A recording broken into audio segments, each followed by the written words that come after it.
Samedi prochain, le deuxième Jumbo Raid quittera Lyon pour le désert tunisien. Alors Jumbo ou Dumbo, eh bien c'est le petit éléphant de Walt Disney qui déploie ses grandes oreilles pour voler. Dans le Jumbo Raid, des enfants handicapés physiques ou mentaux peuvent voler dans leur tête et courir sans leurs jambes, installés dans des sidecars ou des 4x4, à la découverte d'un monde interdit dans un voyage initiatique pour gommer les différences.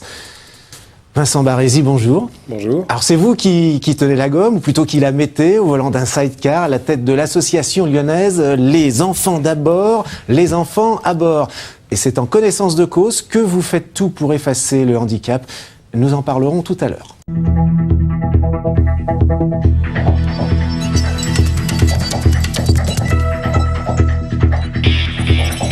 Une quinzaine de jeunes handicapés lyonnais partiront à la découverte du désert tunisien en sidecar ou bien en 4x4 samedi prochain. Alors ce raid est parrainé par l'ancien pilote de Formule 1 Philippe Streiff qui est devenu tétraplégique à la suite d'un accident survenu en course.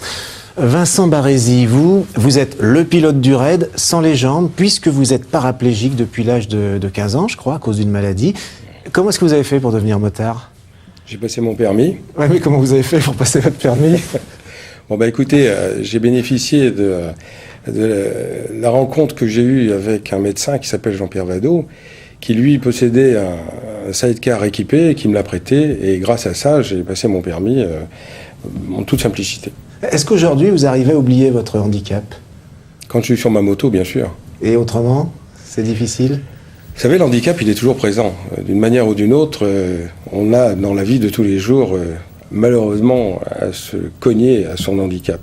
Donc il est difficile de l'oublier. C'est vrai qu'avec certains palliatifs, on arrive de temps en temps à s'évader. Cette évasion, elle est très simple à faire. Hein. Après, c'est une question de personnalité. Bon, ça fait 43 ans que je suis handicapé physique. J'ai toujours essayé d'oublier mon handicap. Je travaille en milieu ordinaire. J'ai une vie de famille normale. Vous êtes formateur à l'université. Oui, voilà, ouais. Je suis responsable de la formation du personnel à l'université de Lyon 2. Voilà. Poste élevé, ça veut dire que vous êtes une exception quand même. On ne voit pas beaucoup de handicapés occuper des postes élevés. Oh, il faut se donner les moyens, il faut avoir la niaque. Je dirais que c'est pour tout le monde pareil. Hein. Il faut savoir s'élever. Il faut savoir prendre la spirale montante et jamais la spirale descendante. Bon, Vincent, on va parler des enfants. Hein. Plusieurs associations qui travaillent avec vous offrent des loisirs, des sensations fortes aux enfants handicapés. Alors voici un exemple, Les Ailes du Petit Prince. C'était un reportage que nous avons tourné il y a 2 ans. Aujourd'hui, Abigail s'est transformée en papillon. Elle a ouvert ses ailes pour un baptême de l'air, un premier vol au-dessus de Lyon qui lui a permis de quitter le fauteuil qui la transporte depuis un accident.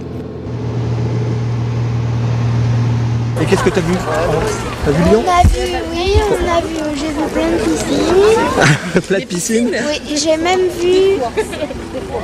j'ai même vu un terrain de golf. Un terrain de golf ? Oui. Des sensations fortes qui n'ont pas fait peur à cette sportive accomplie, férue de natation et d'équitation. Elle nous surprend tous les jours. Elle est plus forte que nous, on va dire mentalement elle est plus forte que nous. Rendre plus fort, c'est aussi à ça que servait cette journée organisée par l'association Les Ailes du Petit Prince, au cours de laquelle les enfants ont aussi pu s'essayer à la moto ou au sidecar. Alors Vincent Barézy, la moto et le sidecar, c'est ce que propose votre association qui emmènera donc des enfants aux portes du désert tunisien. Mais moi je trouve que c'est une drôle d'idée la moto, parce que les accidents de moto sont responsables de très nombreux handicaps. Tout à fait. Mais c'est pas parce qu'on les emmène en moto qu'on est dangereux. On emmène les enfants, c'est pour un moment d'évasion, c'est pour leur donner un petit peu de bonheur, c'est pour leur faire oublier qu'ils ont des difficultés physiques. Et les motards, ils reviennent toujours, non ? Vous m'aviez dit. Bien sûr. Hein ? Vous savez que nombre de motards qui ont été accidentés, c'est une passion.